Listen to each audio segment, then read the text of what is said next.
Azure Load Balancer. So this could be availability set. Within the availability set, we will create a virtual machine. So we will create two virtual machines for this lab. You can create multiple any n number of you can create. So this is my web server 1, and then we have web server 2. Zoom link I have already shared to here in a Skype chat. You can use that. Now it's the same Zoom link. Basically every day it is the same Zoom link. So we will create availability set. Within the availability set, we'll create two web server, and then after we'll create the load balancer. Okay, I have said once again. So this is Azure Load Balancer. Azure Load Balancer have two interface. One interface is called backend. So this is the backend interface. Backend interface is connected with your web server. So it will connect to the web servers. And Azure Load Balancer also have a front-end interface. Front-end interface will be connected to your internet. So this is front-end that have public IP, and it is connected to your internet traffic. After then, all the users, your business user, your customer, they connect the website through the Azure Load Balancer. So all the traffic is going through the front end of the Azure Load Balancer. All right. So this is the design and this is the architecture of your Azure Load Balancer. And there are different components of the load balancer like a back end, a front end. Apart from that, you have Health Probe. Health Probe is a load balancing service that check the health condition of the web server. So Health Probe service continuously will check the health condition of the both the web servers. And if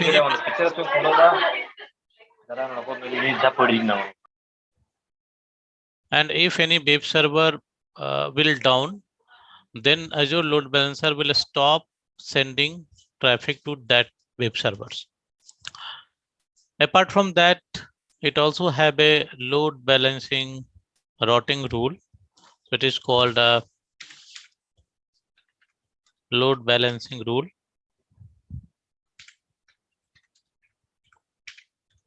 So these are the different component of the load balancer: back end, front end, health probe service, load balancing service, load balancing rule. Now I am going to implement the same design, a same architecture on the Azure portal. So first I will create availability set. Within the availability set, we will create the web server, and then we will create the Azure Load Balancer, and then we will configure the load balancer. So directly go to the portal, and here we will start creating a VM. So for this activity, I will create a new resource group. Resource group name I am giving like a Moon LBRG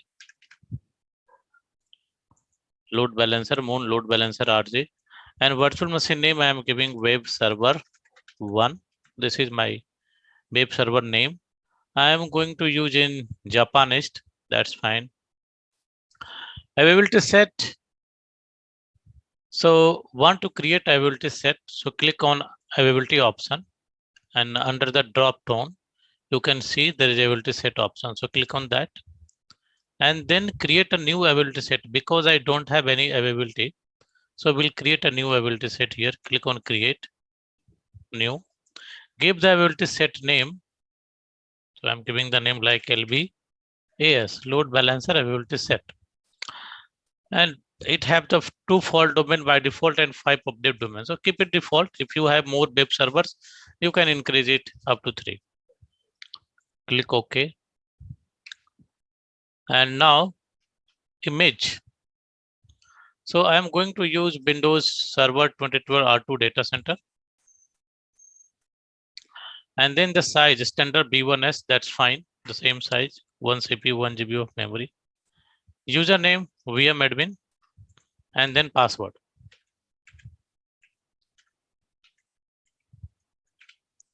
So we'll use the 12-digit password.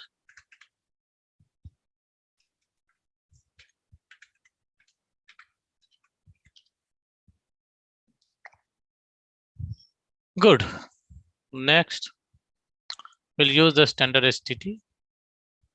Networking. We'll go with the new network, Moon LB RG VNet. Default is 10.0.0/24. That's fine. Public IP address should be a basic and dynamic assignment. Click OK. And without network security group. Then review and create.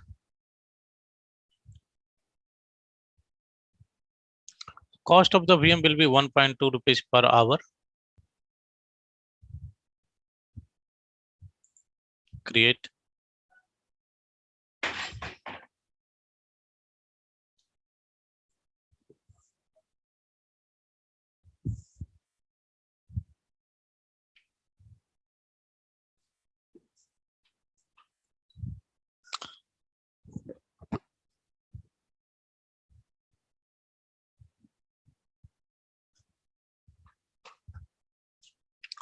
So it is under the provisioning.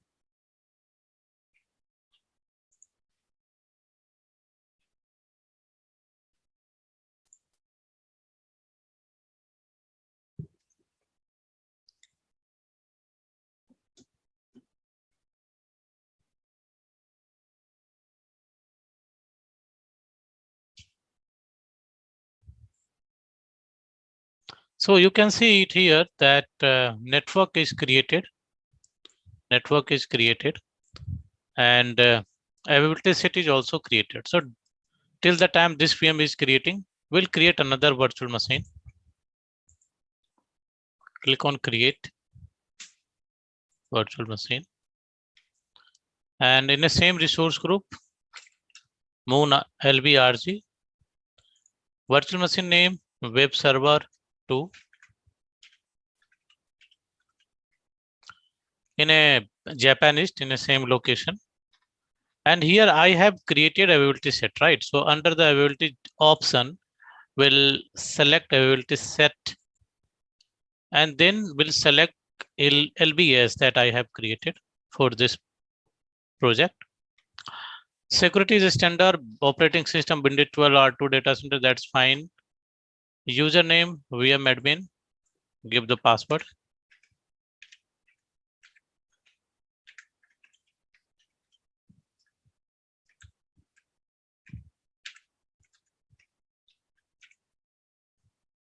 Then next disk, we'll select standard STD, networking.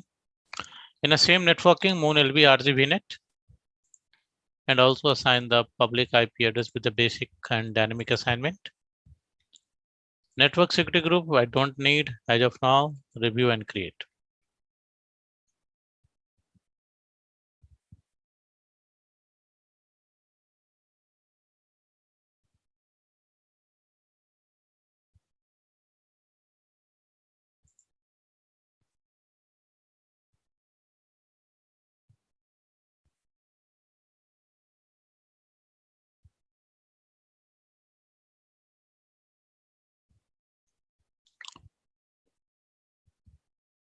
So second VM is also under the provisioning.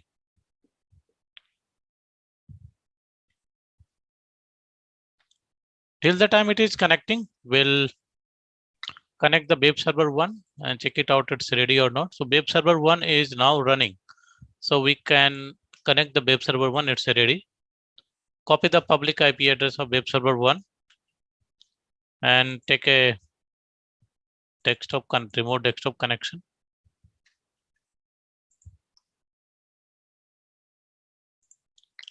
Username VM admin.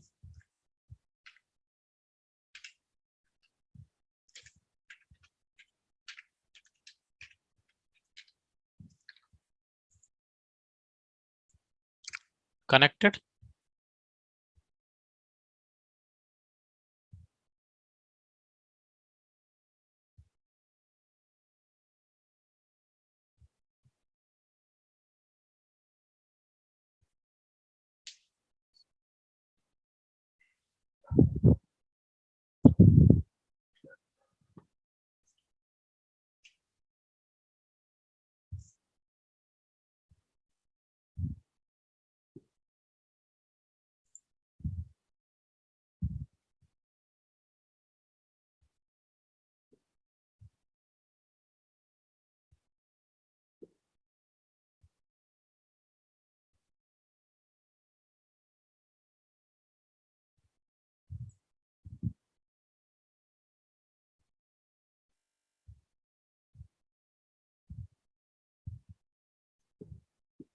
So I have connected the web server one, and now because I want to make a web server, so we need to install the web service role.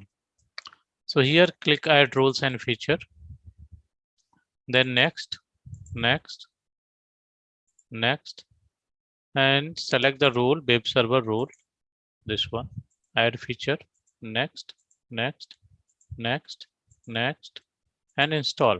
So it will start installing the web service role.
Taking some time.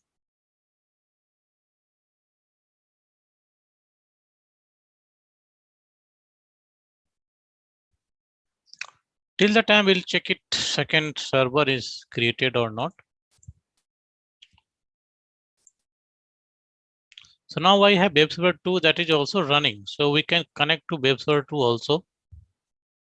We'll connect to web server 2.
Okay, so we'll create and install the web service role here also in this in web server 2. Add role and feature. Next, next. Select here web server.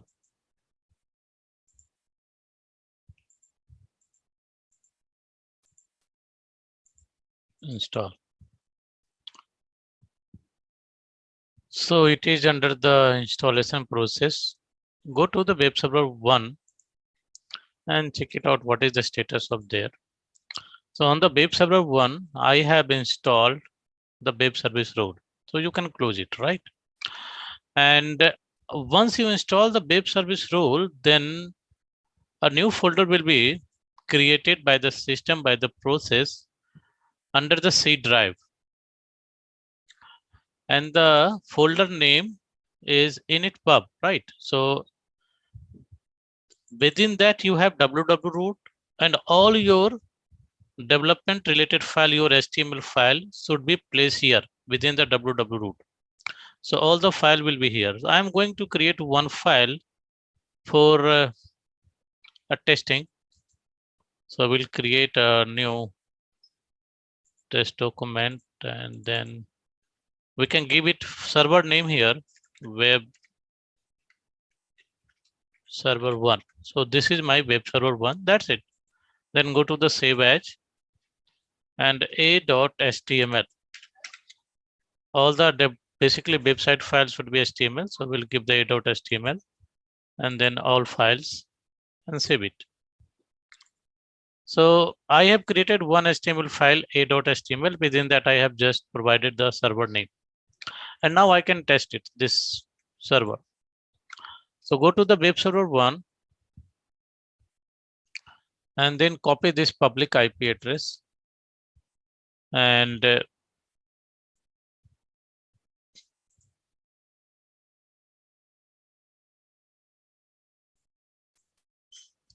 check it here. So website is opening. It is a default website page. And I have created one file also. So I can test that file a.html. And it is opening. So in this way, I can test that my web server is working fine. So that's okay, good. Now move on to web server 2. What is the status of web server 2? On here also, web service role has been installed. So we'll close it, go to the C drive.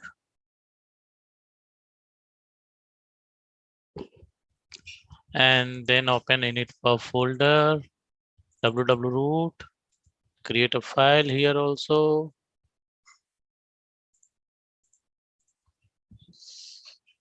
And this is web server 2. Save as a.html,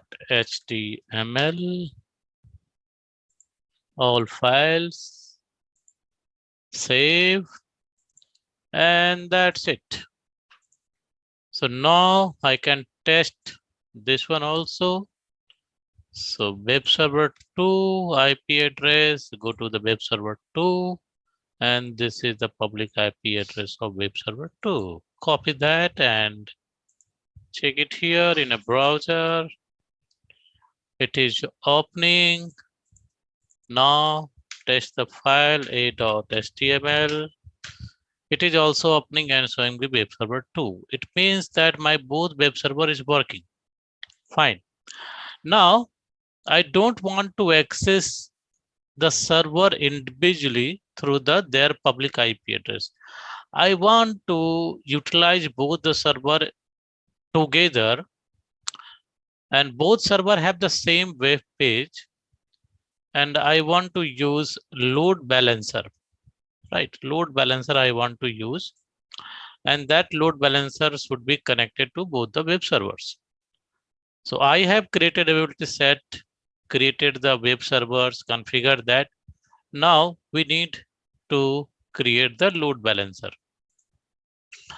So here in a search box, type the load balancer. And here it is. So this is Azure Load Balancer. It is a built-in load balancing for the cloud service and virtual machine. You can create highly available and scalable application in a minute. Azure Load Balancer support TCP UDP protocol for HTTP, HTTPS, SNP, and all others. Right, so we'll create a load balancer and we'll distribute the load between both the web servers. Click on here, create, and select the resource group. Same resource group will use Moon RG, Moon LV RG. Give the load balancer name. So I am giving the name like web load balancer. Location, because my both the web server in Japanese, so I will select the Japanese. There are three types of model or SKU: standard, gateway, and basic. If you want to check it out, what is the difference between them, then this is the URL here. You can check it out, the differences between a standard and basic. Basic is totally free. There is no cost of the basic, and you can connect up to 300 instance in a backend. Like in a backend, I am using 2 web server. You can use up to 300 servers in a backend in a basic. In a standard, you can use up to 5,000. And standard support TCP, HTTP, HTTPS. Basic only support TCP and HTTP. Right. And standard also give you SLA 99.99%. In a basic, there is no SLA. The basic is good for the development, for the testing, and in a somehow in a production also, because it is free. But if you want SLA, in that case, you can use a standard. Now, a standard also support you global VNet peering. It means if you have one network in Japan East location, other network in East Asia or in a US, and you have a peering, you can use both the network behind the load balancer. But standard load balancer does not support the global VNet peering. So now I'm going to use a basic here due to cost only. Then there are two tabs, public and internal. Public for the web service and internal for an internal service like a SQL database or other like a file server. So because I have a web server, so we'll select the public and regional only, not for the global. Then this is the basic information you have put in. Then go to the next front end. What is the front end? Go to the diagram. In a diagram, you can see this is the front end. Front end have the public IP address. Front end have front end public IP. And all the user will basically connect the public front end public IP address. So you need to assign a public IP address at front end. Right? So under the front end, add a front end configuration and give the name of your front end. So LB front end and create a new public IP address for this one, LB front end public IP. Click OK, add. So I have configured the front end, then configure the backend. What is the backend? If you go to the diagram, you can check it out. Backend is basically connected to the web servers. So in a backend, you can create a backend pool and then you can add both the web servers. If you have 3, 4, 5, add all of them. So here in a backend, add a backend pool, give the pool name LB backend pool. So one query, this is the front end and outdoor we are creating in the load balancer only. We are configuring those part. Am I correct? Yes, it is a load balancing. Yes, I am configuring on a load balancing. Okay. Then select the virtual network. And here you need to add your web servers. So this is your web server 1 and web server 2. Select both of them and click add. So you have added both the web servers at the backend and then save it. So I have configured the basic, I have configured the front end, I have configured the backend. Now there is a inbound rule. Hold on. First I need to complete, then give me some time. Okay. So now you have the inbound rule. So what is the inbound rule? Inbound rule basically will tell you load balancing rule that what traffic will be coming from the internet. So it could be HTTP on a port 80. right? And also in a load balancing rule, you can configure what traffic will be between load balancer and web server. So that is also HTTP on the port 80. You can also configure the health probe inside the rule. As I told you, health probe is a service of load balancer that will check the health condition of both the web servers. And if any web server will down, then it will stop sending the traffic to that web server. So these things you have to basically define under the load balancing rule. You also define what is your front end, what is your back end. That is also defined in a load balancing rule.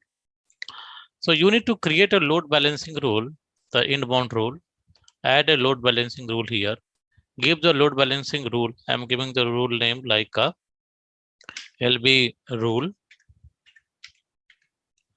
And then the front end IP that we have already created front end IP. So here you can give the name of your front end and also name of your backend pool that you have already created.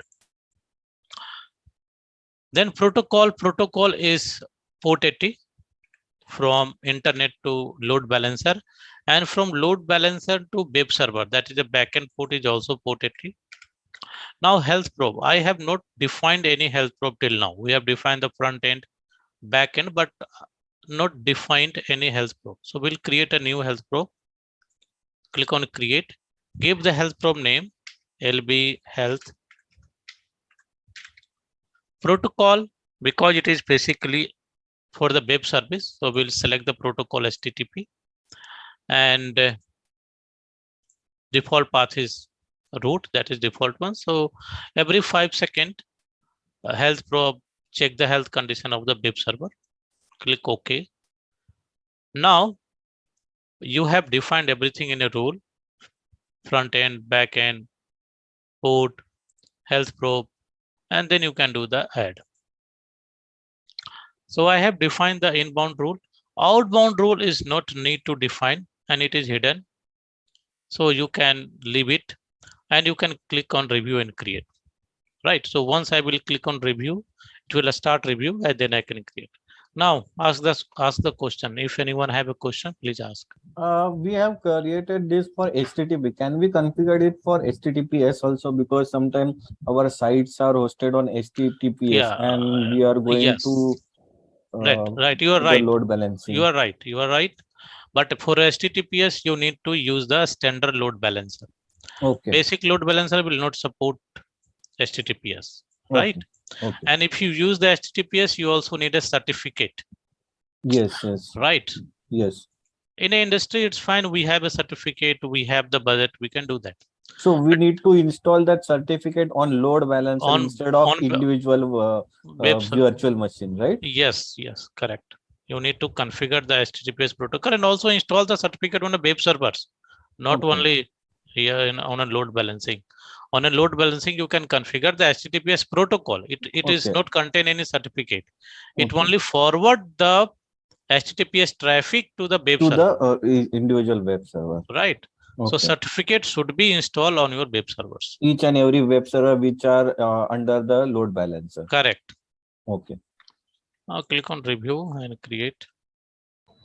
Sir, SSL offloading feature is also there in standard subscription. SSL offloading is not there. SSL offloading is only in application gateway. Standard SSL offloading. Where is the SSL offloading? There is no SSL offloading. It not have the feature in either a standard or basic. SSL offloading is only have the feature in application gateway. Okay, sir. And sir, can we load balance two VMs in which are part of two different VNets? Yes, you can do that. You can do that. You can create a peering between them. So if you have two network, in other diagram I can make it till it is creating. So we can do that also. So if you have two network, create a peering between them. Right. First you need to create a peering. So this is your network 1, this is your network 2, and this is your virtual machine. One VM is here, another VM is here. You can do that, but for that, use the standard, right? Go to the, we have already discussed this one here. So global VNet peering is supported by the standard load balancer. Even you can use that both the network in the same region or other region, but it is not supported in a standard. You can do that with the basically standard, right?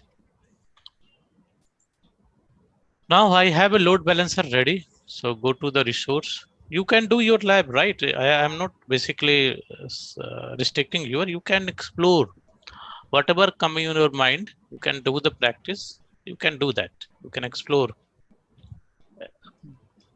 So whatever I have basically teach you, you can go beyond that.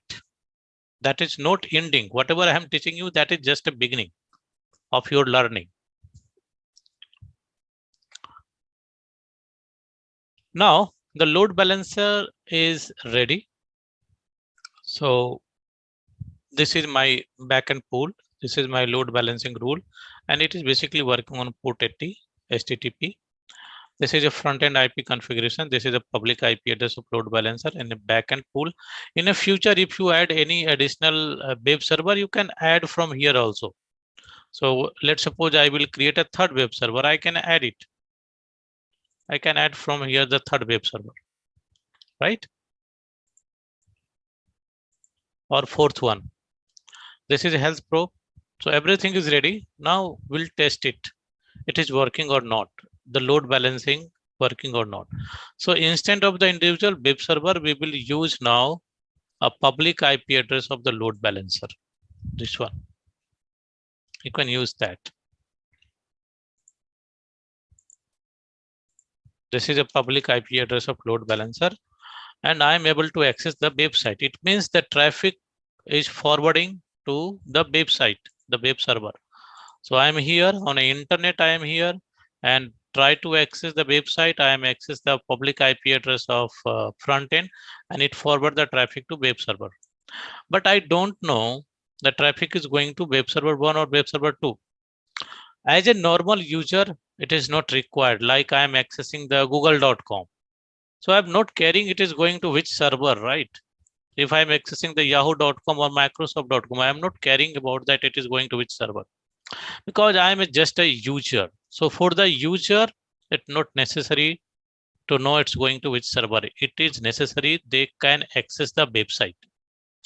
But as a Azure admin or as a developer, sometimes you have to test it. The traffic is going to which web server. So for that, I have created a file already, and we can test a.html. It is going to web server 2. So my traffic is going to web server 2, right? Same, I try to open in the Internet Explorer.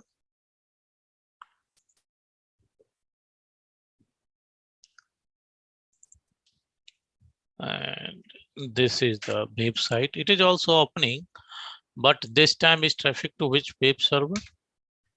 A.html. It is going to web server 2. You can try, it will take basically web server 1 is maybe it's not ready. You can try to open at your system. This is a public IP address.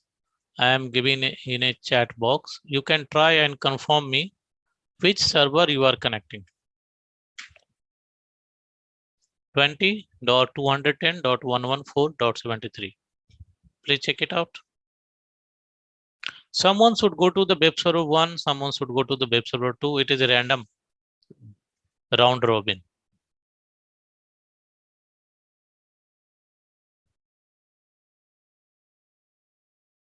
For me, it is going to web server 1. Okay, good one. Me Web also, server sir, one, web right? server 1. Okay. 1. Okay, good. So for someone it is going to 1, someone to going to web server 2. It means that my load balancer able to distribute the load, able to forward the load to web servers, and my business user or customer able to access the website. Now let's suppose if any website will down, then what happen? Any of the website will down, then all the traffic will be going to the working website only.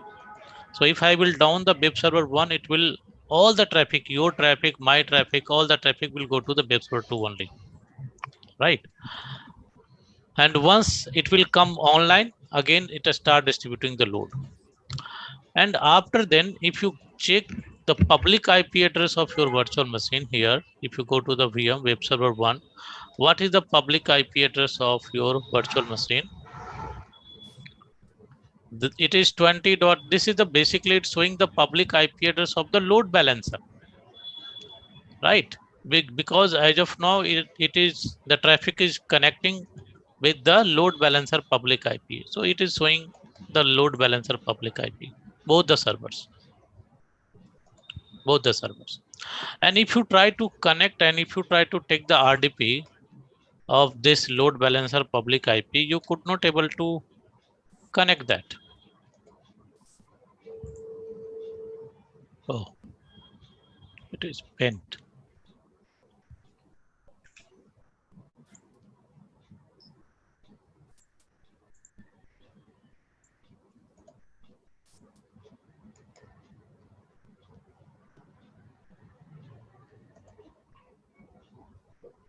It is not connecting, right?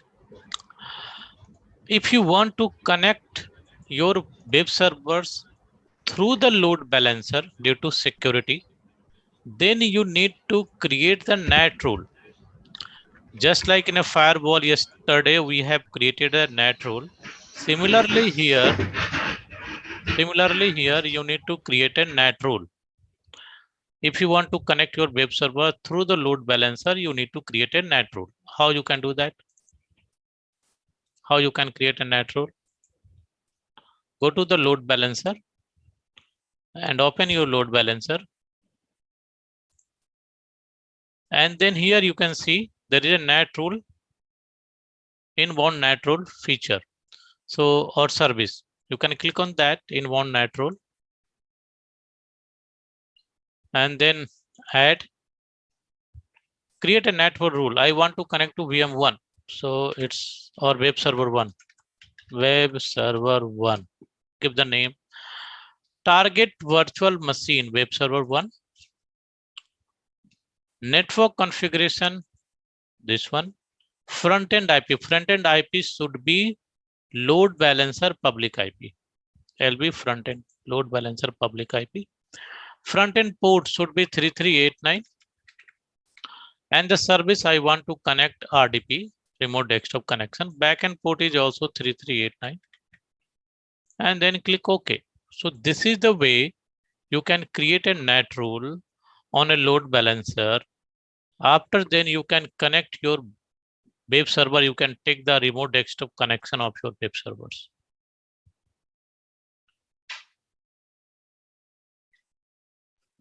Can you please de-explain why we configure the netting? Yeah, netting, it means basically it will transfer or map your front-end IP address to the VM. So what is going on here? This is your IP address, load balancer public IP. That will map to the VM private IP 10.0.0.4 on a port 3389. And you can connect, you can able to connect your web server. You can't able to connect your web server directly, but you can connect through the load balancer public IP.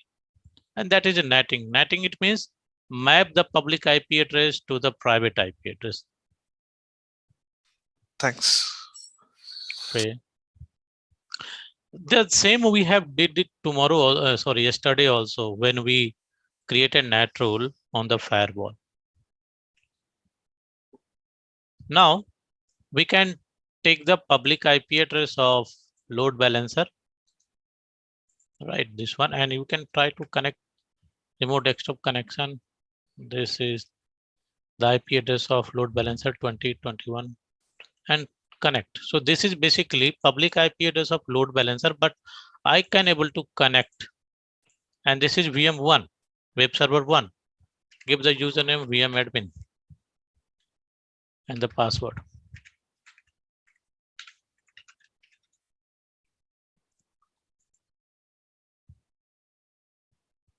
and it is connecting. See, it's a web server 1. Similarly, you can, if you want to connect to web server 2, you need to create another NAT rule. But in another NAT rule, the front end port should be different. It should not 3389. The mapping port or to converting port must be 3389, but front end port should be different. How you can do that?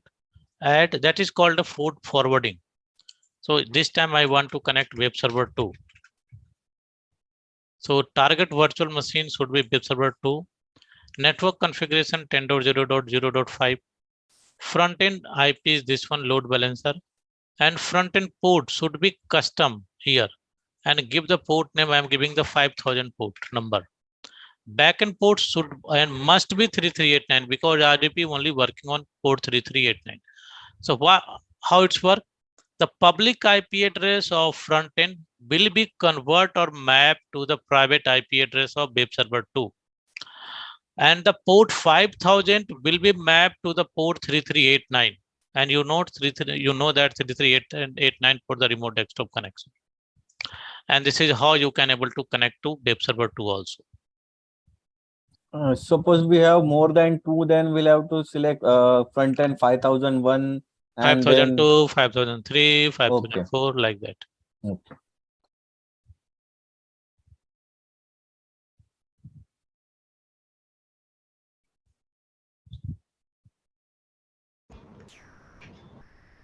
Sir, are the VMs are we can able to connect the VMs if you are internal to the VNet after we configure the load balance with the private with the IP address? Yes, sir. For the private IP address, you need to basically set up the VPN. Then only you can connect. Or you need to use the basin host. You can't connect private IP address from the internet. It doesn't matter it's a load balancer or not. You are not able to connect the private IP address. Suppose I have some other VM which is already in the same VNet. Then you can do that. That is called a jump box, or you can have a different VM. So VM to VM you can connect, but you can't connect from the internet. Right? Okay, sir. Okay, good one. So this is your web server 2, and if you want to connect web server 2, you can use the same public IP address, but here you can choose the port colon 5000, and then you can connect. And this is your web server 2.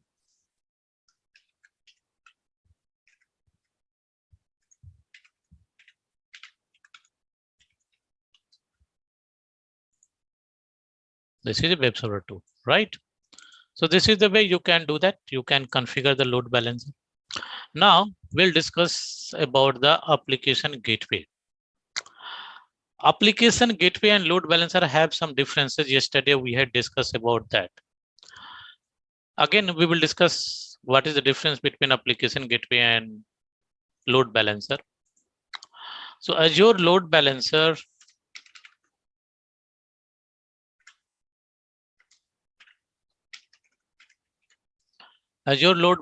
does not support SSL offloading. Not support SSL offloading. It does not support a web application firewall. Not support web application firewall. It also not support multi-pathing.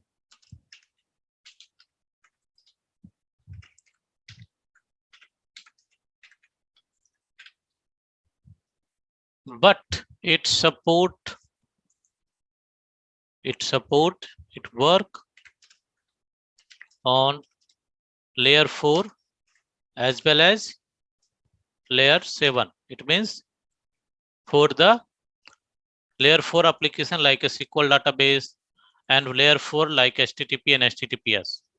So for both of type of application, you can use Azure Load Balancer. In other hand, if you are using application gateway,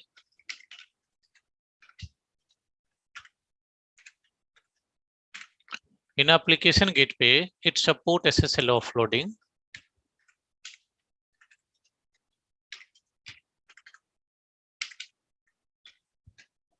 SSL offloading means it will remove encrypted traffic. It also supports web application firewall.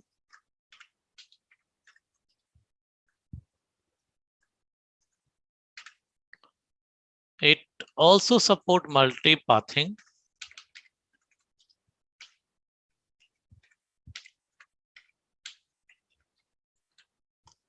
And it all, but it only work on layer 7, HTTP and HTTPS.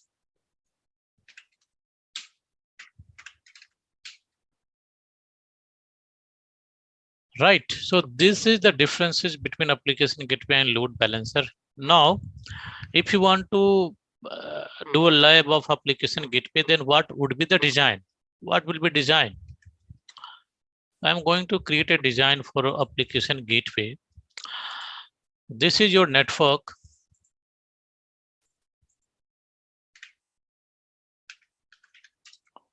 (10.0.0.0/16), and within this network you have your web servers. So you have a subnet, a default subnet.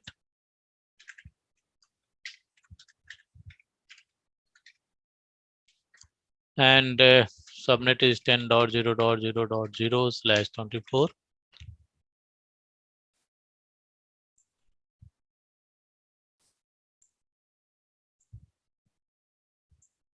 And you have two web server here.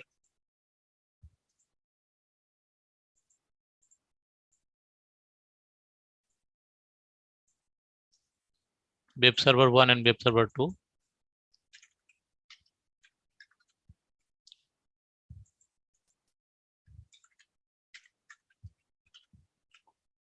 Right. Now you want to configure the load balancing application, application gateway, application gateway to distribute the load. So you can't create application gateway in the same network. In a load balancer, I have created load balancer in the same network. That can be possible, but here it is not possible. Application gateway required a different and dedicated subnet. So you need to create another subnet here. Other subnet you need to create. And I will create a subnet name like app gateway subnet. And within this subnet, you can create application gateway.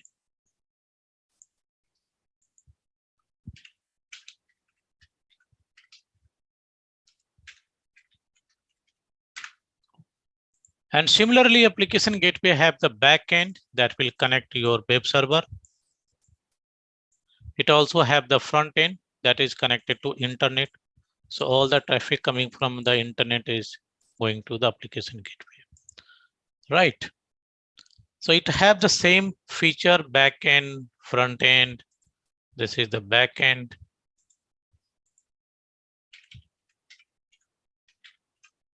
And this one is the front end. It also have the routing rule. But the architecture is that it need a dedicated subnet, a blank subnet it required. So if I want to implement application gateway, I need a new subnet. So go to the network here. And this is my network. Within that, I have right now only one subnet, default subnet, and my both the web server available or installed in this subnet, right? Created in this subnet.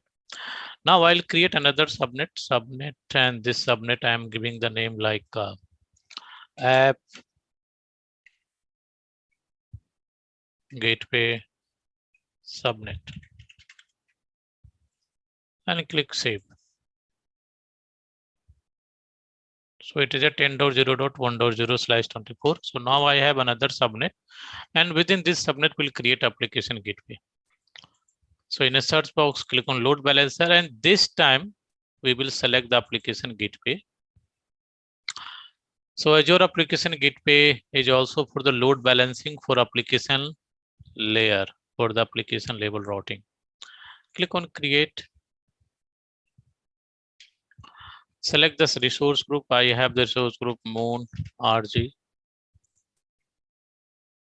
Then application gateway name, giving the name like Wave App Gateway. Region, I'm going to create in Japan East because my server is inside the Japan East. Yes. So we'll create in same Japan East location. Tier standard version 2. This is version 2 latest one. This is version 1. This is for web application firewall, including that you can create. And application gateway is not free. Either you can create a standard or version 2, anything. It is not free. It is a basically it have the cost. Now auto scaling, I'm not going to enable any auto scaling. Auto scaling means automatically when the load will be added, it will add the additional instances. So I'm not configuring any auto scaling. We have not discussed anything about the auto scaling till it. Instance count, how many web server we have? We have 2 web server.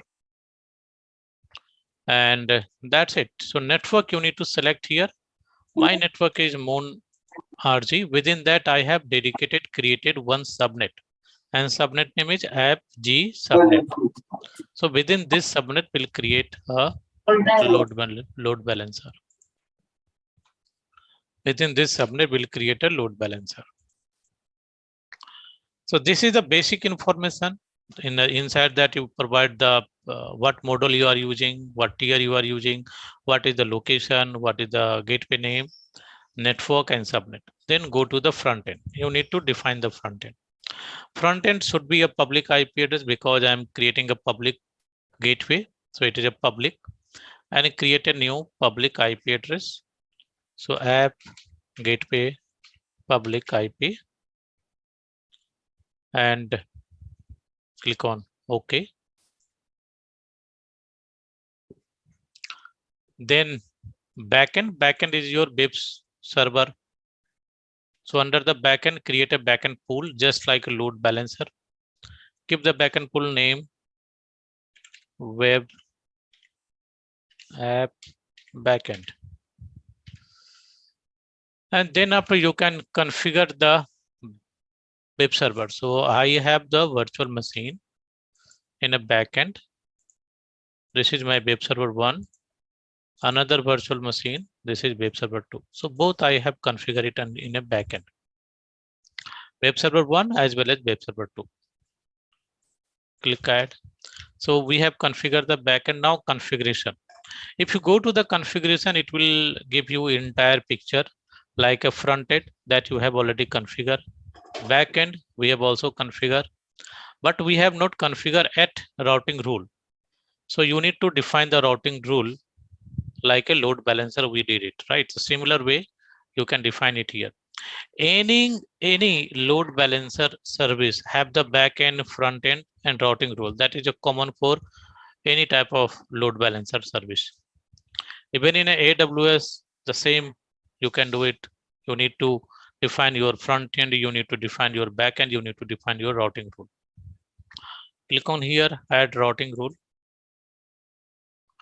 Give the rule name. So this is app gateway rule.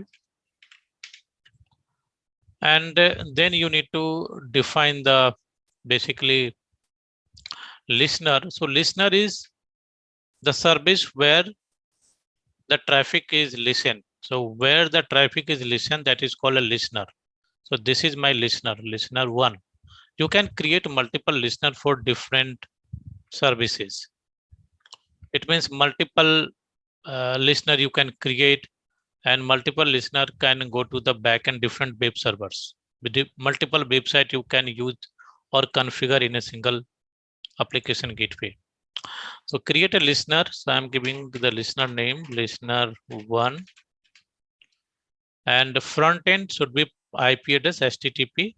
So it's a public, front end is a public on port HTTP.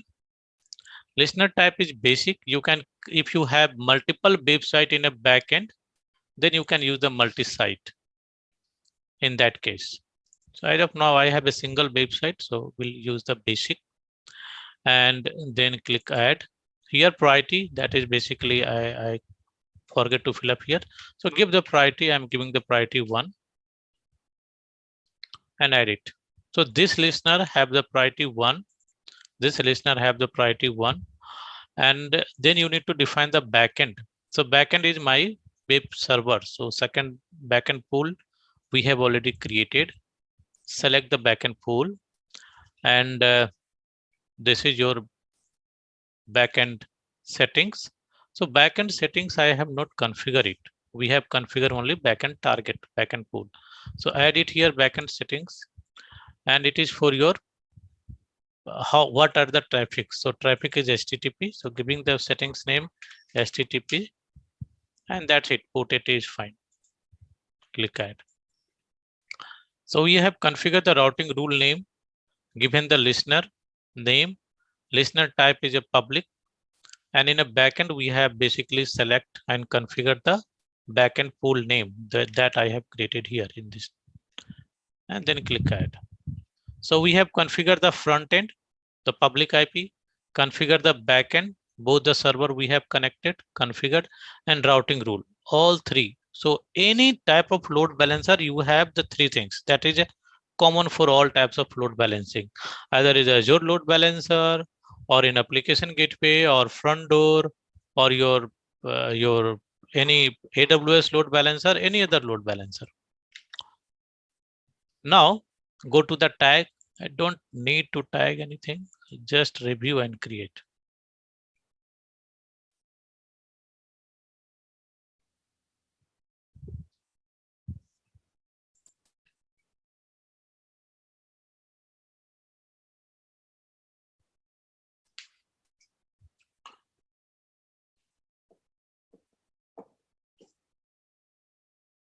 Servers, application gateway. So it's created here. Now go to the load balancer, application gateway. It's created, and it have this public IP address. So you can copy that. This is the public IP address of your application gateway. Not copy from here, go inside.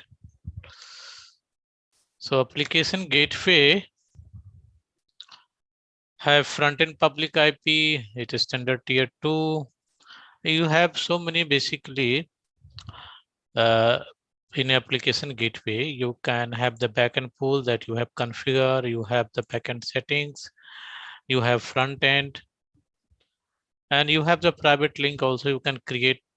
You can assign a private link to your load balancer, and this is the public IP. So go right click here, copy this public IP, and try to access your website. If it is configured correctly, then you can able to access the website. Otherwise, you could not, or you can't do that. So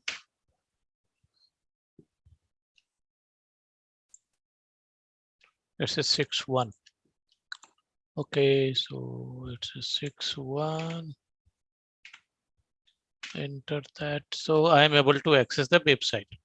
So this is my basically web application gateway, and this is a front-end IP address web application. And if I try to access, I am able to access the website when it is going to which web server, a.html. It is going to web server 2. If you try, you can also able to access this website.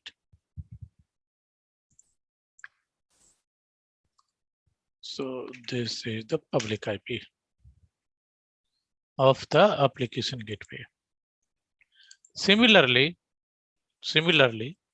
if you want to configure the load balancer like a front end, or load balancer like a traffic manager. So we have 4 types of load balancer, right? We have 4 types of load balancer service: application gateway, front door, load balancer and traffic manager. So we have discussed load balancer and the application gateway. For the front door, the same way you can do the front door also, but I'm not doing the front door lab. You can basically do in a front door, you can use Azure front door. You can use the custom create. So I'm going to create a quick create, and here create a front door. Give it your information here. You need to fill up the resource group name, Moon RG, then name of your front door. So web FT, then endpoint name. You need to create a endpoint. This is going to create basically a CDN.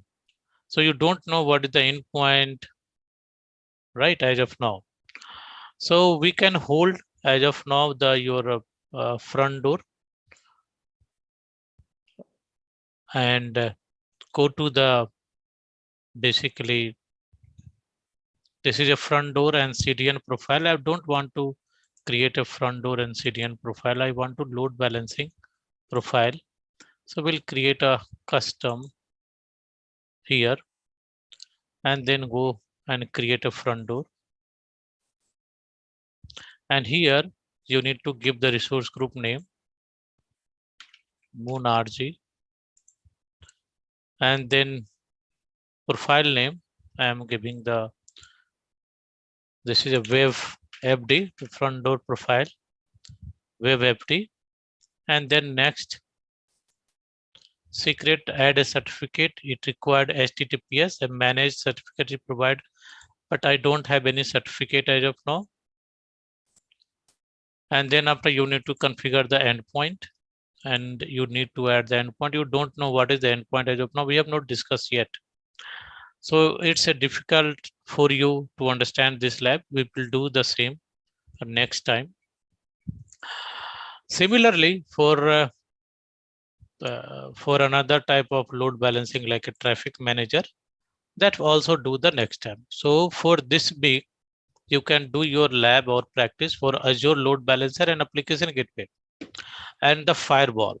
Yesterday we did the firewall, we did the NSG. So there are for this week you have a like you can consider for your lab is NSG, VNet peering. We also did the VNet peering, NSG, firewall, Azure Load Balancer, and application gateway.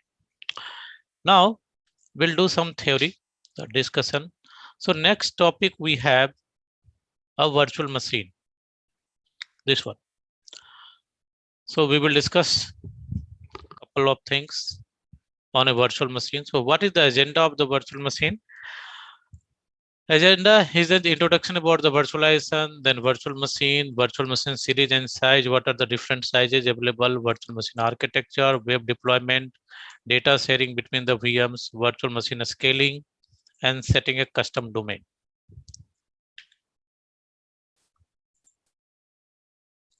So virtualization is a technology like you have a single hardware, and over that a single hardware you can create a multiple server. So this is basically your single server, and you can create multiple virtual machine on that server. If you have like whatever the hardware resource you have, like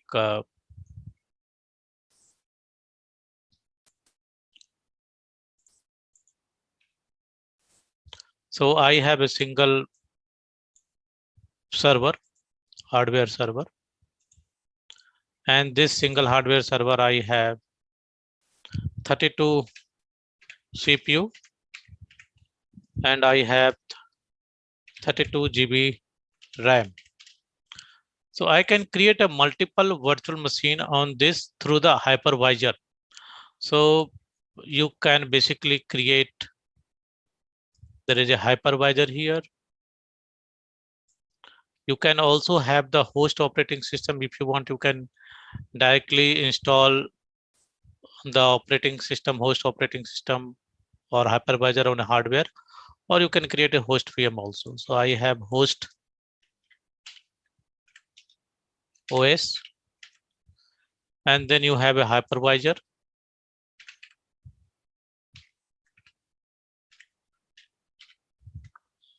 Hypervisor, like example, I am giving you a Hyper-V or like a VMware, right? And then top of the hypervisor, you can create virtual machine. So these are the virtual machine, multiple virtual machine you can create. This is your VM1. This is the VM2. And this is the VM3. VM1. So what about total hardware? I have 32 CPU. So out of 32 CPU, I have provided 4 CPU to this machine and 4 GB RAM also. So 4 CPU and 4 GB RAM I have provided to VM1, and VM2 I have provided 2 CPU and 2 GB RAM.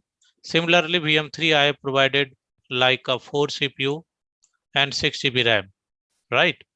So whatever you have total hardware, you provide from that hardware to your virtual machine, and you can create a multiple virtual machine on a same hardware box. So you don't need another hardware box, and you can install the operating system in a VM. You can install Windows operating system on this VM, Linux operating system on this VM. Again, this is for the Windows. You can install application like a SQL database you can install on here, and here you can install the application server like that. So same it basically in this diagram, it will show you the same diagram here. You have a single physical server and you can create multiple virtual machine. So a virtual machine is a software based instances running on a physical server where a guest OS has access, and it is basically on the top of the hypervisor. So hypervisor is a software that interact between your hardware or host OS to your guest OS. Azure Virtual Machine. Azure Virtual Machine is just like your Hyper-V virtual machine, and you can create like a Windows, Linux, or Ubuntu, and you have the full control over your deployment and administration. You have a full control on your VM, but you don't have access on a underlying host VM. You can access your virtual machine. You can't access your host operating system that is managed by Microsoft. Even you can't access the hardware that is managed by the Microsoft. Virtual machine series, these are the different series. When you create a VM, you can create a B series, F series, E series, L series, N series. B series for the general purpose. It have good option for the CPU and RAM. If you want good CPU and RAM, you can use a general purpose. F series for the high compute. If you have application that need more CPU, in that case, you can use the F series. E series for the high memory, like a SQL database, need a more memory. In that case, you can go and create a E series. L series for the higher storage. N series for the graphical user interface. If you want to install a gaming application generally required more graphical, right? So you can go and create an N series. H series for the high performance. So these are the different series where you can find this one. So these are basically when you create a VM virtual machine,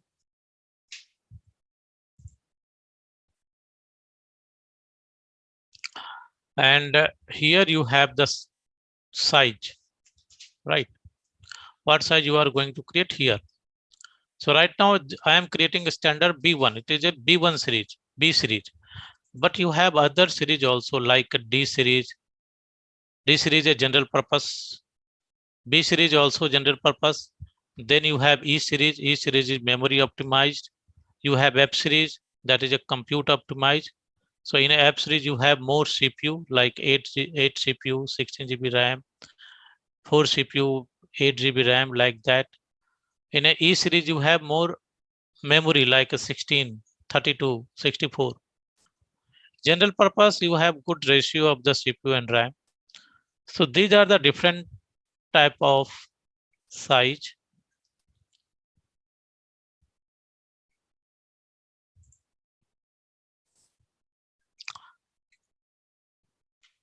Virtual machine size, you can create a extra small like 1 CPU, 1 GB RAM.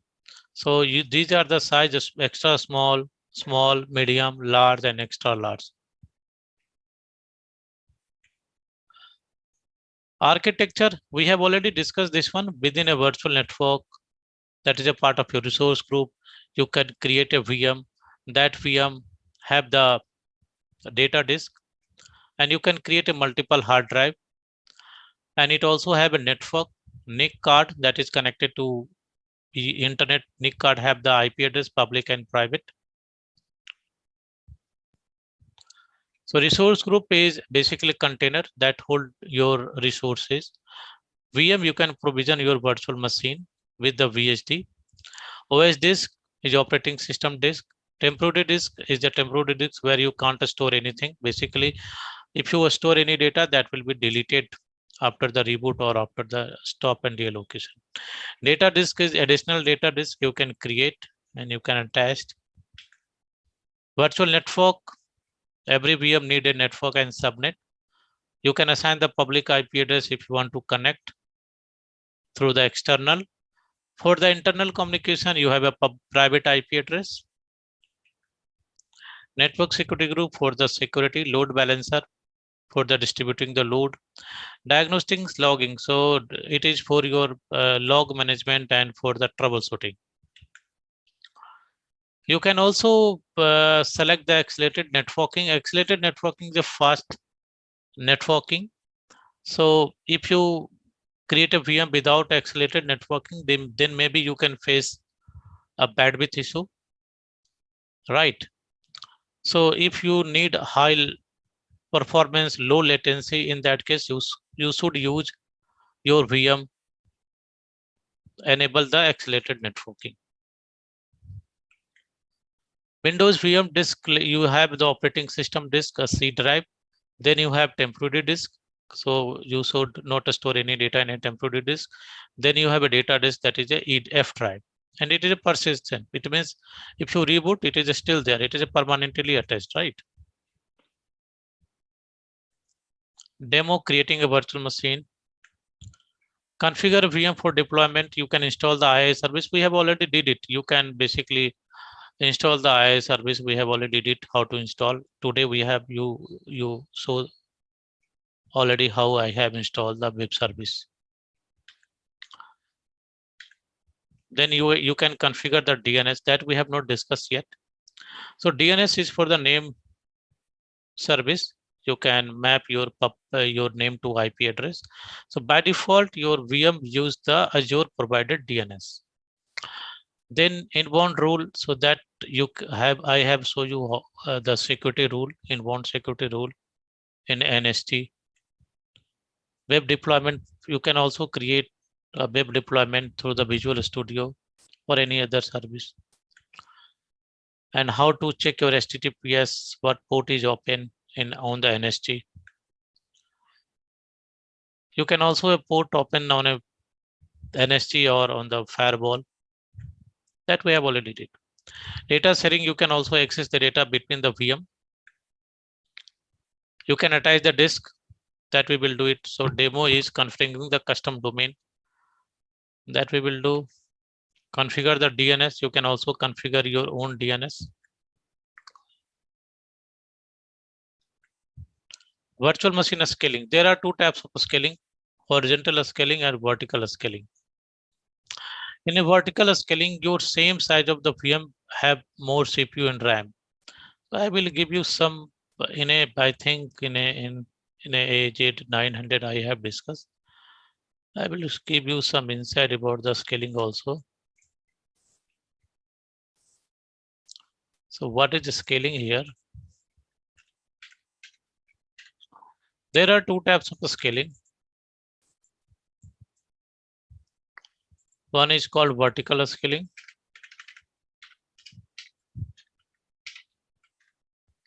Another is called horizontal scaling.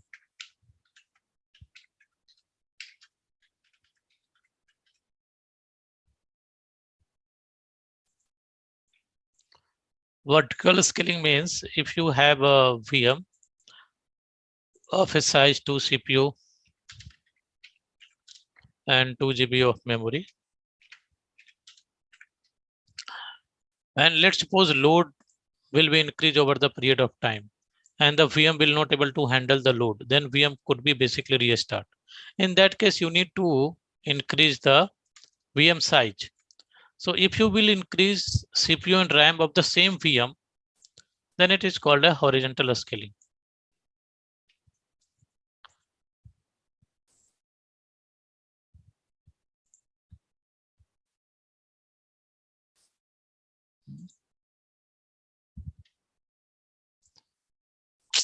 Sorry.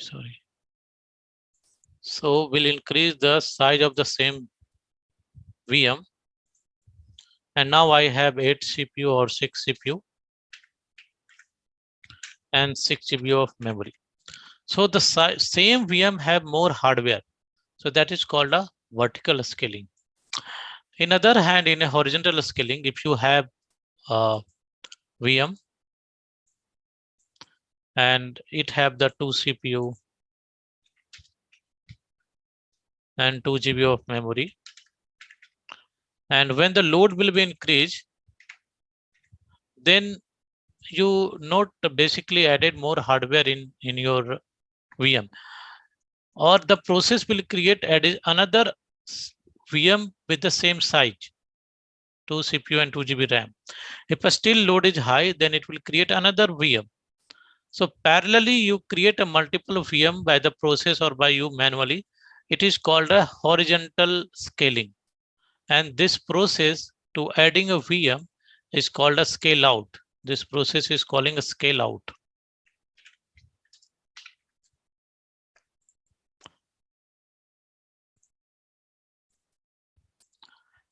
And if the traffic will be decreased, then you also want to remove the VM. So if you remove the VM or delete the instances, then it is called a scale in.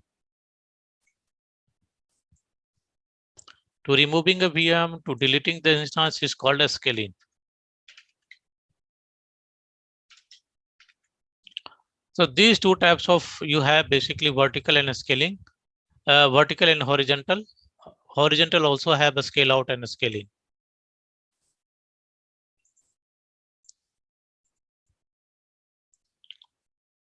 So this is your vertical. Scale up or scale down. It means same VM size will be increase the hardware. Horizontal have a scale out and a scale in. A scale up, it means same size of the VM. Now have the basically same VM have the more CPU and more RAM. That is called a scale up. Scale down, it will reduce the VM size. Scale out, you can add multiple instances. That is called scale out. So this is rule here. If the CPU utilization going 70%, more than 70% for a 5 minute, then one VM will be added. That is called a scale out. So if the CPU utilization going more than 70% for a 5 minutes, then it will add one more instances. Similarly, scale out is adding the instances. The same thing here. Scale out, initially it have the 2, and once the CPU utilization going 70%, it added one more instances. Then you have a scale in. So in a scale in, if the CPU utilization going less than 20%, then it will delete one VM. That is called scale in. Now virtual machine scale set. So virtual machine scale set is a managed service. It is a way to deploy virtual machine scale set manually, automatically or manually. It will basically create multiple instances in a backend. So if you deploy the virtual machine skill set, it will add multiple VM in a backend. And once the load will be increased, it will add the VM. When the load will be decreased, it will decrease the VM. You can also, basically this is for resource provider. So it is a different thing. It is not related to your VM directly, but if it is there, then you need to understand here. By default, all your resources should be registered under your subscription, then only you can use. So if you go to the subscription and open your subscription, you have a resource provider. Here, resource provider. So you need to register your resource provider, then only you can use that. So I have already registered like this one, Dell storage. So I can't use Dell storage service. If I want to use, I need to register it. I need to select and then register. Then only I can use. Similarly, you can say this one, authorization, auto manage. Auto manage is not registered. If I want to use that, I need to register it. So sometimes you can face this issue. Then in that case, you can come here, go to resource provider and register your service.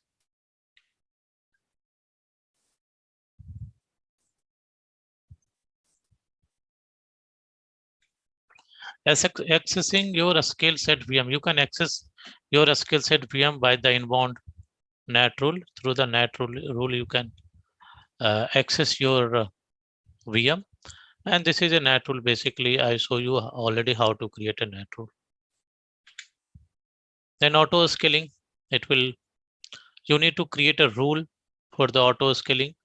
And this is the rule you can create on the basis of CPU utilization. So when the CPU utilization going more than 70%, then one VM should be added. So that's it. It's the end of your VM management.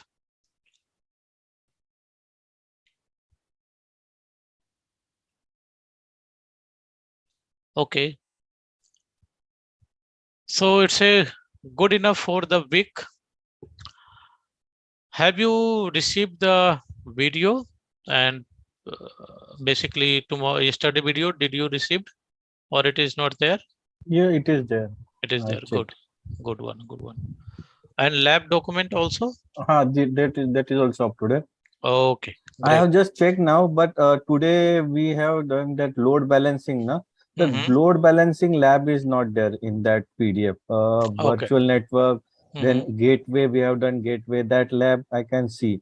But Okay. creating of load balancer, that PDF file is not available in that document Okay. folder. Okay, I will ask. So not an issue. You have a video. I will also ask to upload the lab document. So for this week is a good enough. We have basically discussed complex topic this week already, firewall and load balancer. Next week we will do the remaining. Okay. So all of you fine? Yes. Yes, sir. Okay, Yes. good one. Good one. Okay, thanks everyone. So we will discuss next week. Do your practice, keep learning. Thank you. Yeah, thank you. Okay, thank you. Bye. Thank you. Bye. Bye.